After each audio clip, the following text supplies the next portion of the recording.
bohong. Aku hanya memikirkan satu peraturan penting. Kenapa kau lakukan hari ini kalau kau bisa melakukannya besok? Hahaha. Few moments later.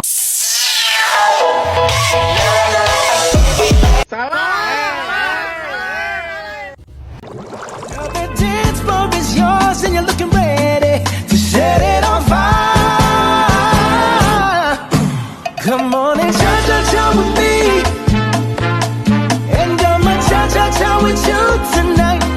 Oh, I like it like that. She working that back. I don't know how to act. Baik, bismillahirrahmanirrahim. Assalamualaikum warahmatullahi wabarakatuh. Perkenalkan, nama saya Nabila Azhara dari kelas 6C dengan NIM 23030260112. Pada kesempatan kali ini, saya mau menjelaskan tentang analisis penerjemahan teks keagamaan dengan ragam persuasi dari bahasa Indonesia ke bahasa Arab. Saya memilih teks keagamaan ini karena memiliki peran penting dalam menyampaikan nilai-nilai Islam kepada masyarakat. Selain itu, teks persuasi menarik untuk diterjemahkan karena bertujuan untuk mengajak pembaca melakukan suatu tindakan yang baik, sehingga penerjemah harus mampu mempertahankan unsur ajakan tersebut dalam bahasa sasaran. Selanjutnya saya mau menjelaskan paparan teori. Apa sih pengertian teks persuasi itu? Teks persuasi itu adalah teks yang bertujuan mengajak, membujuk, atau memengaruhi pembaca agar mengikuti gagasan atau melakukan tindakan tertentu. Tujuan komunikatif itu apa, Kak? Tujuan komunikatif dari teks persuasi itu ialah memengaruhi sikap, pendapat, atau perilaku pembaca melalui alasan dan ajakan yang meyakinkan. Terus tantangan penerjemahan Indonesia ke Arab itu apa?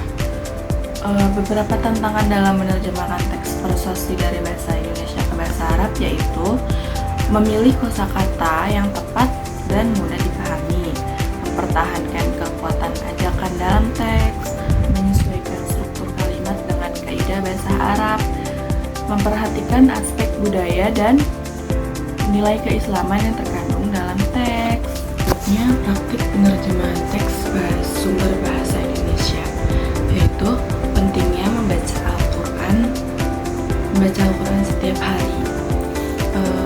Al-Quran itu merupakan pedoman hidup bagi umat Islam.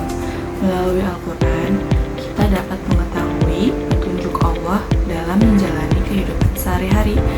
Oleh karena itu, setiap muslim sebaiknya membiasakan diri membaca Al-Quran setiap hari, meskipun hanya beberapa ayat. Membaca Al-Quran itu tidak hanya mendatangkan pahala loh guys, tapi juga memberikan ketenangan hati dan menambah pengetahuan tentang ajaran Islam. Di tengah kesibukan aktivitas sehari-hari, kita itu sering melupakan pentingnya meluangkan waktu untuk berinteraksi dengan Al-Quran, gak sih guys? Jadi marilah kita menjadikan membaca Al-Quran itu sebagai kebiasaan harian. Dengan membaca dan memahami isinya, kita dapat meningkatkan keimanan serta memperoleh petunjuk dalam menghadapi berbagai persoalan kehidupan. Jadi kayak jangan menunda untuk memulai kebiasaan baik ini, karena setiap ayat yang kita baca itu akan menjadi sumber keberkahan bagi kehidupan kita guys. Walaupun saya juga belum membiasakan diri membaca Al-Quran setiap hari, tapi saya sedang belajar untuk membiasakan sehabis sholat. Mungkin saya menyempatkan waktu untuk membaca Al-Quran walaupun cuman 1 halaman guys. Jadi kalian juga harus membiasakan diri untuk membaca Al-Quran setiap habis sholat aja guys, gak apa-apa. Setiap habis sholat maghrib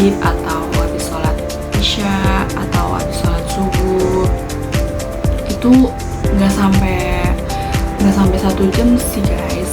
Kalian kan kalau scroll HP tuh bisa berjam-jam. Nah, membaca Al-Quran itu nggak sampai berjam-jam loh guys. Bisa jadi cuma 2 menit doang kalian meluangkan waktunya untuk membaca Al-Quran. Terus penerjemahannya yaitu yu'addul Qur'anul Karimu manhaja hayatil muslimin famin khilalihi nata'arrafu ala hidayatillah ta'ala fi hayatina yaumiyah. Walidzalika yanbaghi likulli muslim an ya'tada qira'atul Qur'anil Karim kulla yaumi walau ayati qalilah.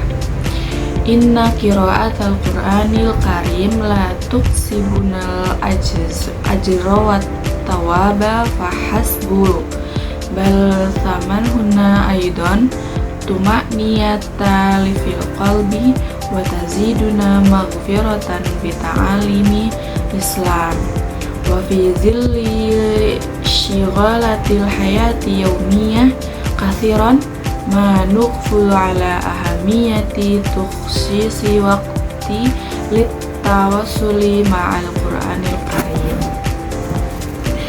Fal naj'al qira'atal Qur'anil Karim adata yaumiyatan fi hayatina fa bi qira'atihi wa fahmi ma'anihi nazdadu imanan wa nanatlu hidayata fi muwajahah mukhtalifi mushkilatil hayah wala nuakhir bad'a bihadhil adatil thayyibah fa in kulla ayati taqruha takunu sababan lil barakati fi hayatina. Ada analisis kualitas terjemahan. Yang pertama itu ada keakurat makna dalam teks sumber berhasil dipertahankan dalam bahasa Arab tanpa menghilangkan pesan utama. Yaitu apa sih pesan utamanya? Pesan utamanya ajakan untuk membaca Al-Quran setiap hari. Terus yang kedua ada kesesuaian budaya.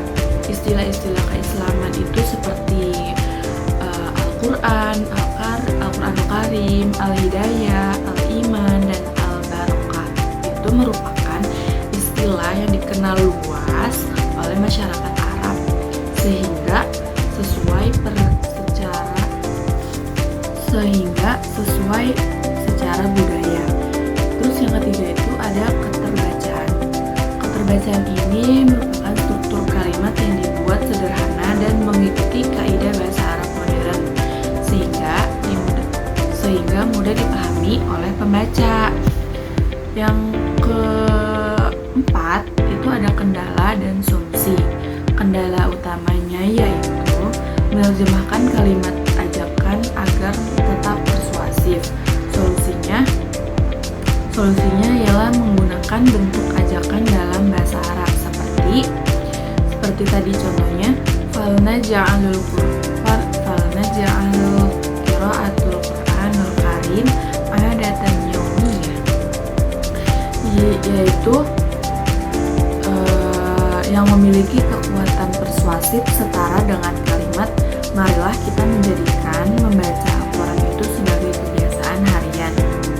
Selanjutnya penutup yaitu berdasarkan analisis yang telah dilakukan tadi dapat disimpulkan bahwa penerjemahan teks persuasi ini memerlukan perhatian khusus terhadap tujuan komunikatif teks, pemilihan kosakata, serta kesesuaian struktur bahasa sasaran.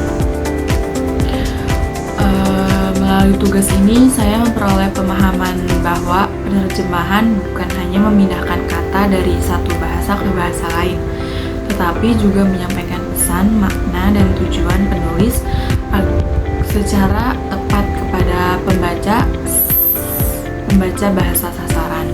Sekian presentasi dari saya. Wassalamualaikum warahmatullahi wabarakatuh.